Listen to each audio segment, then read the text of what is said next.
Video শুরুতে একটু তালি বাজিয়ে নিলাম। আপনারা দারুণ দারুণ একটা কাজ করছেন। বাংলাদেশে এখন 4 দিনের জন্য একটা ইনভেস্টমেন্ট সামিট চলছে। অনেক কষ্ট করে বাংলাদেশ গভর্নমেন্ট প্রায় 50টি ইনভেস্টর, বিভিন্ন দেশের 50টির মতো ইনভেস্টর তারা কালেক্ট করেছে, তাদেরকে ইনভাইট করেছে বাংলাদেশে, যেন বাংলাদেশে তারা ইনভেস্ট করে ভবিষ্যৎ বাংলাদেশকে এগিয়ে নিয়ে যেতে পারে। কি দারুণ একটা খবর, তাই না? আসলে তালিটা কি এই জন্য বাজিয়েছি? আপনাদের কি মনে হয়? না, ইনভেস্টমেন্ট সামিটটা কি আমরা কি আসলে বুঝি? বা এই ইনভেস্টরদের ডেকে কি হবে? এই ইনভেস্টররা অনেক বছর থেকে বাংলাদেশে আসতে চাচ্ছিল।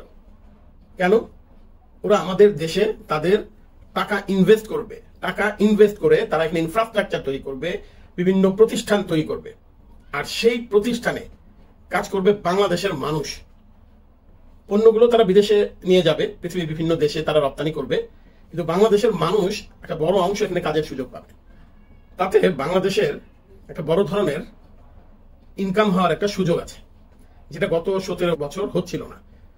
প্রত্যেকটা প্রজেক্ট আটকে যাচ্ছিল। আপনারা শুনেন, দেখেন আমাদের বিডার চেয়ারম্যান কি বলেন। যে স্যামসাং এর $22 বিলিয়ন একটা ইনভেস্টমেন্ট যেটা ভিয়েতনামে গিয়েছে 2012-13 সালের দিকে, ওই ইনভেস্টমেন্টটা বাংলাদেশে হওয়ার কথা ছিল।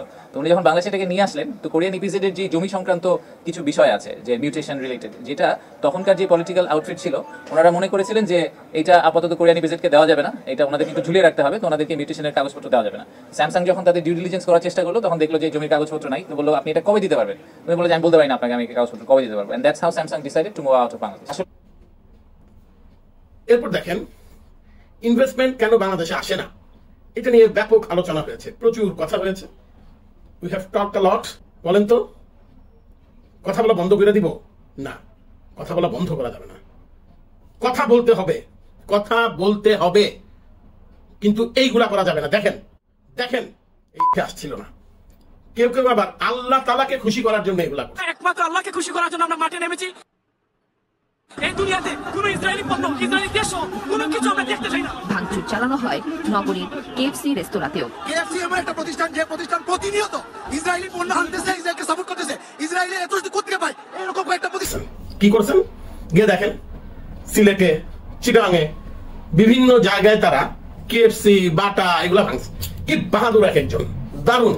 কাঁধে ব্যাগ নিয়ে, মুখে মাস্ক লাগায়া, কেউ কেউ তো হেলমেট পইরা, একদম দারুণ, তারা হিরো। এইভাবে তারা গেছে, গিয়ে কি করছে? লুটপাট। মানে লজ্জায় মাথাটা হেট হয়ে যাচ্ছে। নিজেকে একজন বাঙালি পরিচয় দিতে, বাংলাদেশি পরিচয় দিতে, মুসলিম পরিচয় দিতে লজ্জা হচ্ছে, লজ্জায়